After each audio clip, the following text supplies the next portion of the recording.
Assalamu alaikum, everyone. I hope you're doing well. I know, I'm late to this live, but hopefully this means that people who can't normally watch my lives while they're happening can do it this time around.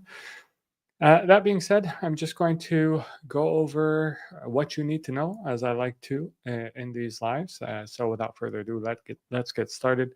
The market today was unfazed by Moody's downgrade of the US that happened after hours on Friday. There was an initial scare, but retail investors specifically bought the dip. If you look at the map here for winners and losers, it's basically scattered on different sectors. There isn't one particular sector that stands out a lot. Market generally exhibited a lot of breadth in its strength, and that is a good thing. Now, retail investors bought the Moody's dip today, as I mentioned, in record numbers. This is according to JP Morgan's data, surpassing the April dip in terms of retail investors' conviction and the amount that they bought. Specifically, they bought 4.1 billion of stocks within the first 3 hours of the market being open today. The two biggest stocks that they bought, Palantir, which is building the infrastructure for the police state, and Tesla. Tesla had 675 million of inflows, Palantir 439 million of inflows. Single stock purchases were 2.5 billion of the purchases, while ETFs were just 1.5 billion. And I really think that retail investors are catching on to the fact that it's actually not true what has been advertised for the longest time, which is that it's very hard to beat indices. I think you can if you know what you're doing with the necessary amount of experience and concentration in the high conviction plays that you have. I think it's actually not that hard. Now, I'm not going to have you read all of this, but I'll give you the gist. Donald Trump had a phone call today with Vladimir Putin. The phone call lasted more than 2 hours, and Donald Trump's takeaway from it was that Russia wanted to make a peace deal with Ukraine, and Trump, that is, told European leaders that that was the case. So we'll see how that happens. Now, if we get the deal between Russia and Ukraine, and we get a tariff deal as well, that could really put the markets at ease and establish a firm base for new highs. Now, not everything is rainbows and roses. The Japan 40-year bond reached, by the way, I didn't even know there was such a thing as a 40-year bond. 40 years, that seems like a lot, but their 40-year bond reached 3.479, which is a record. And the Japanese are basically forced, they're stuck into printing a whole bunch of yen. And the kicker, or the real tragedy for Japan, is that their economy isn't growing, unlike the United States. Now, Japan has a debt to GDP of close to 250%, so way worse than the United States, which I think is at 120, 130% debt to GDP. But the problem with Japan is that it's not growing. Their population is in decline, and in fact, their most recent GDP reading was negative. If you look at 1993 versus 2023, 30-year difference, in 1993, the GDP of Japan was 4.54 trillion. It was 4.2 trillion 30 years later. So it actually fell 300 billion. China, by contrast, went from 444 billion GDP to 17.79 trillion. Now, one of the stocks that I will be listening to their earnings report tomorrow before market open is Pony AI. This is a company that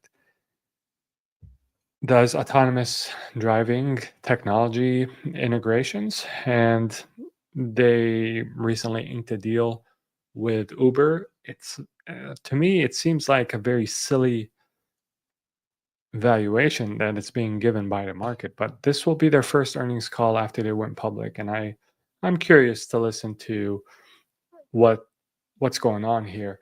This is a market cap that has 6.01 billion. Company has 6.01 billion market cap, but if you look at the quarterly net income, negative 111 million, cash from operations negative 25 million, cash from investing negative 76 million, cash from financing, so raising money is positive. The net change in cash is positive, but they're burning money. They're constantly have to borrow and dilute. Basically, for the foreseeable future, I can't really see how this company is being given the valuation it is being given.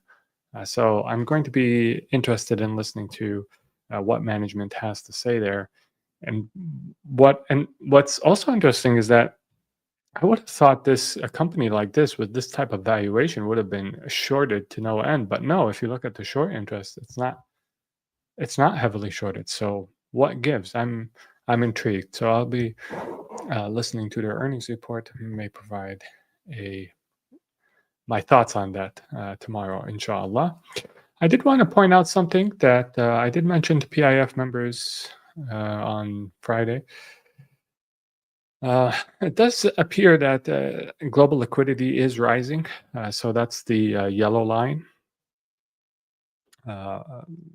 That's on this chart that tracks the M2 Global Liquidity Index.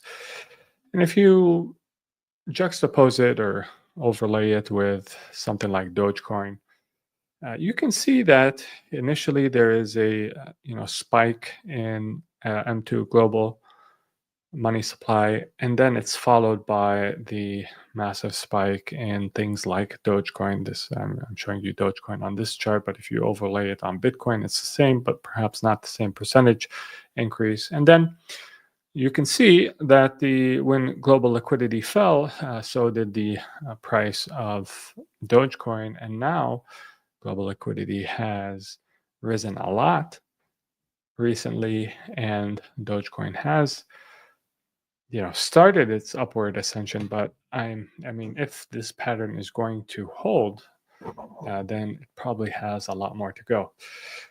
Lubna, nice to see you. Wa alaikum salam. LifeMD is a good company. Alhamdulillah, we made some money. We're just making some tactical moves there. Ahmed, nice to see you, brother. Is United Health halal? I mean, I think generally insurance is fine, but obviously it depends on their balance sheet and what they're holding. Now, United Health is one of the biggest health insurance companies in the United States. They employ tens of thousands of people, tens of thousands of, I think, doctors. I think they're the number one employer of physicians in the United States. Could be wrong. Check me on that. But it does appear that the business model for health insurance moving forward is transitioning to more online first, like HIMSS and LifeMD. And therefore, companies like United Health have to really deal with a lot of infrastructure that has been built on the old system. And then also the reviews, and I mentioned this on Discord for my PIF members. I mentioned this, that the reviews are atrocious on United Health. And so I understand it's down, and it was up today, but it's down substantially from its normal trading levels, almost half.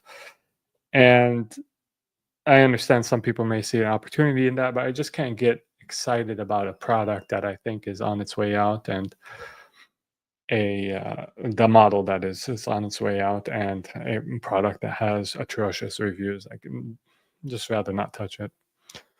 I think base case, maybe there's 20-30% upside in the next 12 months. That's my base case. Maybe more than that, but it's just not something that I'm interested in. There's other ways to make money. Salamat Ahsan, I see you. Do you think the tariffs, uncertainty, and inflation, there's a chance that Fed will not drop the interest rate at all? Well, one of the Fed officials was saying today, don't worry about interest rates for the summer. Basically, nothing's going to happen during the summer. So who knows? I think it really depends on the data and what happens. Salamat Khalid, nice to see you. Muhammad Salam, always appreciate your lives. Thank you, sir. Wanted to ask if everyone is seeing the BTC versus M2 graph. Will it still play out? Yeah, I think it will. Inshallah. Salam, brother.